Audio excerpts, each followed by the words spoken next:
मस्का पाओ उसको बोलने का चुप बैठो जरा।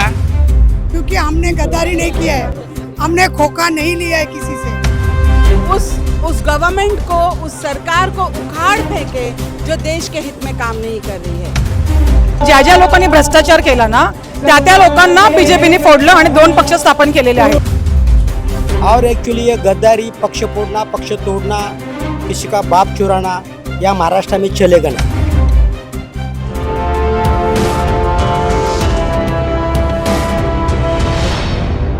हे जरी म्हणालेत की असली शिवसेना आमच्याकडे आहे, असली धनुष्यबाण आमच्याकडे आहे, पण तो कसा घेतलाय तुम्ही, किती चोरून घेतलाय हा पूर्ण जनतेला माहिती आहे। पूर्ण जनता जाणतीये की हे तुमच्याकडे कसं आलंय आणि त्याच्यावरच जनता विचार करते आता की तुम्हाला मत न देण्यासाठी त्यांनी एक ठाम मांडलंय की आम्ही मतदान हे उद्धव बाळासाहेब ठाकरे म्हणजे त्यांच्या मशालीलाच करणार। धनुष्यबाण तुम्ही चोरलंय, म्हणजे एवढे वर्ष संघर्ष करून मिळवलेला, तयार केलेला धनुष्यबाण असू देत, शिवसेना असू देत, ती त्यांची न म्हणून सत्तेचा दुरुपयोग करून तुम्ही तो धनुष्यबाण आणि हे चोरलेला आहे। पण लोकांना सगळ्यांना माहिती आहे की धनुष्यबाण कोणाचं आहे आणि शिवसेना कोणाची आहे, त्यामुळे आम्ही एवढा मास ठेवू नये। एक सवाल ये भी पूछा जाता है कि आनंद दिघे का असली शिष्य कौन? सामने नरेश मस्के हैं, नरेश मस्के का कहना है कि आनंद दिघे के असली शिष्य मैं हूँ, तो मुझे माना जाए असली शिष्य। ओ मस्का पाओ उसको बोलने का चुप बैठो जरा, ज़्यादा होशियारी मत करना। असली कभी का ये कल का पिल्लू है, राजन विचारे तो शुरू से। और अभी बोल रहे हैं वो एकनाथ शिंदे जी कि वो सच्चा शिवसैनिक ही नहीं है, एक आनंद दिघे साहब का शिष्य ही नहीं है, तो फिर पिक्चर क्यों निकाला? तो फिर पिक्चर में सब कुछ दिखाया वो झूठ था। तभी आपने सर्च करके सब दिखाया, तो उसमें राजन विचारे जी को क्यों दिखाया? इसका मतलब जो कर रहे हैं सब झूठ कर रहे हैं। झूठ का चेहरा जो है वो एकनाथ शिंदे जी है, वो मिंदे गढ़ की गद्दार लोगों की सेना जो है वो झूठ का चेहरा है। असली और नकली ये तो अब 4 जून को पता चलेगा, लेकिन महाराष्ट्र में गद्दारी नहीं चलती है या इलेक्शन कमीशन को हाथ में लेके किसी को चुनाव चिन्ह इसको देने का, किसी को पार्टी किसको ये चलता नहीं है। महात्मा फुले, शाहू आम्बेडकर, छत्रपति शिवाजी महाराज, इनका विचारों से ये महाराष्ट्र चलता है।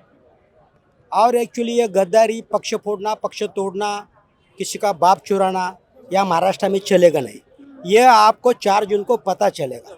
और ये जो गठबंधन है, महाविकास आघाड़ी का गठबंधन है, बहुत मजबूत है।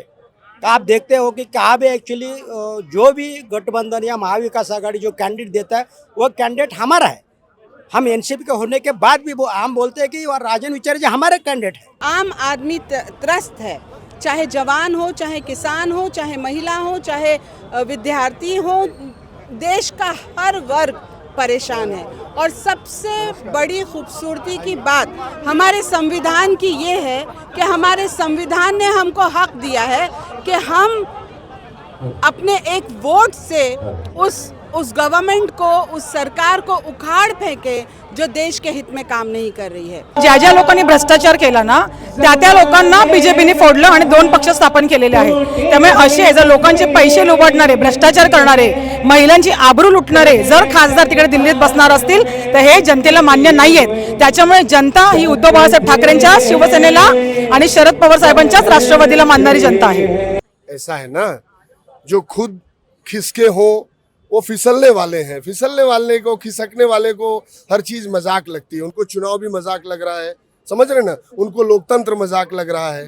तो जिसके लिए चुनाव, लोकतंत्र, चुनाव का सिंबल मजाक लगे, ऐसे मस्के खिसके के बारे में मैं ज़्यादा नहीं बोलना चाहता।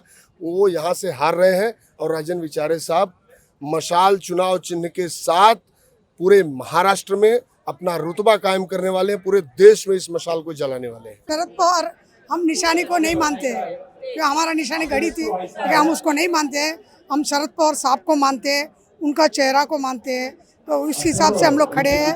हमारी जीत होगी, क्योंकि हमने गद्दारी नहीं किया है, हमने खोखा नहीं लिया है किसी से। हम एकदम निष्ठावान हैं। आप किसको कह रहे हैं कि किसने खोखा लिया? खोखा लिया है ना, एकनाथ शिंदे साहब ने, सबने लिया है। गुवाहाटी में कितना बड़ा मीटिंग हुआ है, तो जग जाहिर है। गुवाहाटी में मीटिंग हाँ तो ये जग जाहिर है, खोखा पार्टी है, वो खोखा लेके उन्होंने सब किया है। तो हम लोग ने वो नहीं, हम लोग निष्ठावंत के साथ है, संघ संविधान के साथ है। संविधान को अगर बचाना है तो हमें मशाल को चुनकर लाना जरूरी है।